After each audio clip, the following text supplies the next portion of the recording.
Talagang manual ka mag-performance. Oo, hip hop ngayon, kuya. Mostly ganun lang.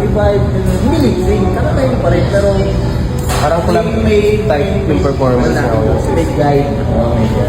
Kamali ka man. Pero parang Spotify pero sa tempo na. Ayun, sinasabay. Parang club lang kuya, parang club type na performance.